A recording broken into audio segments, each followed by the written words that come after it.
All right, June 11th. Had some good stuff over the last couple of days.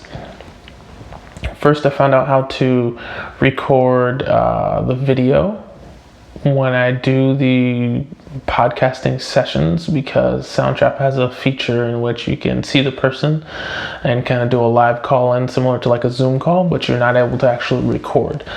So what I did was I found a Chrome extension called Nimbus, Nimbus, and that will allow me to not only record the screen, which will give me the video, but then also the audio if I so choose as well. So I have a lot of options there. Tested it out with another laptop and seems to be working pretty well. So now I'll have the ability to get content and be able to splice it and kind of chop it up using my WeVideo program. And therefore I can kind of create snippets to be able to put up on additional content on some of the social media. So that was kind of a huge factor. Plus I think down the road, I might be able to use that functionality when I'm able to get multiple people on doing the same episode. So 3 or 4 people in an episode over a Zoom call, I can record that whole thing and then have everybody pinging the information in there. So I think that'll be really kind of neat. So I learned how to use that. It was really fairly quick and intuitive. You just have to get the settings kind of taken care of and, record whether you're recording the tab, the desktop, or a couple of other things. And there was a quick 2-minute tutorial video. Once I downloaded the extension, that kind of showed me how to do it. So that was a quick, easy learning for the day. Recorded video and audio. Sent a couple of more invites. Gotta stay persistent, see how that works out. Chopped up and edited the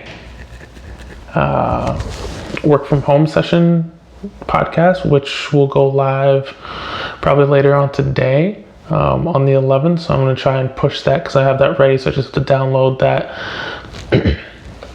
and then turn that into live. So that'll probably go around 2 p.m. I'm thinking maybe 1 p.m. Today. So considering the first time it took me about 4 hours to chop up the video, and the second time it took me about 2.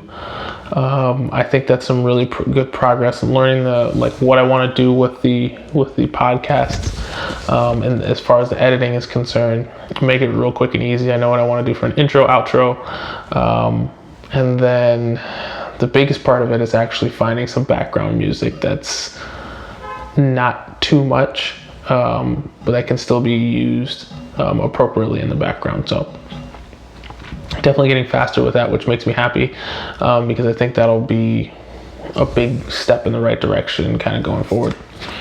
Other one was went ahead and got a website. So ideaprov.live is the website, because of course everything happens live, so that one makes sense. Plus the .com was like $2,000, and just don't have that kind of money right now to be able to do it. Got the DNS server and the domain, got that taken care of, and then built the website in Wix with just a short kind of 4-page thing about what is ideaprov. Has the video on there from the YouTube channel, the podcast with the RSS feeds where it's available on all the podcasts there, an About Us page that'll tell us a little bit about my story, how I came up with everything, where I think the podcast and kind of the ecosystem is going, and then what it actually is. And there's one more contact us page. So very simple, very easy, very intuitive. It shows up on desktops and on mobile fairly easily. So that was a huge win in a matter of a couple of days to kind of get that up and running. So I kind of showed everything in one shot. So my big learnings for this particular segment were Nimbus is really easy to use if you need a screen sharing something or other, or a screen recording. It's pretty crystal clear and very easy to use, so I would recommend that. Back-end hosting and stuff from the website. It's just one of those good things that you know. For me, it's been a while. It's been about 10-15 years since I did that on a regular basis. So I think it's one thing that's great for great to know as far as a learning tool is concerned. Also finding out kind of what makes sense in regards to the naming convention and stuff that you want to use, and kind of staying within your budget and stuff. So I guess that's more like common sense than a learning. And my last two is learning the programs. Spend the time and go through the grunt work, because it will get easier over time.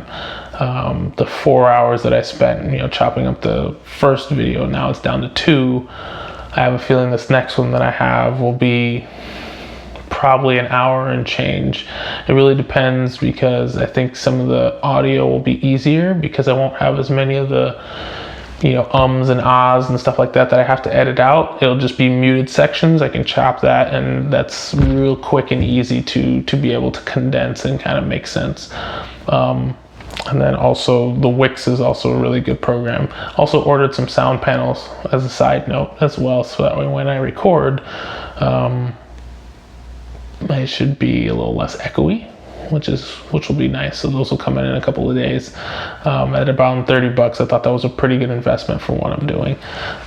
So we'll see. I'll add this up, and we should start to get going in the next couple of days when we post like the podcast, like I said. And then also since the website is up, the next 2 big items are going to be really just populating the calendar and getting people to commit to doing episodes. Because once I get people committed to doing episodes and episodes lined up to record, the bulk of the work on a daily or on a regular basis is going to be chopping up the video and creating the social calendar as far as things to put out when, and then interacting with anybody that interacts with the content. I mean, if I can narrow it down to those 3 things, this should be in a pretty good place to where it's going to be easily done on a consistent basis. So more to come.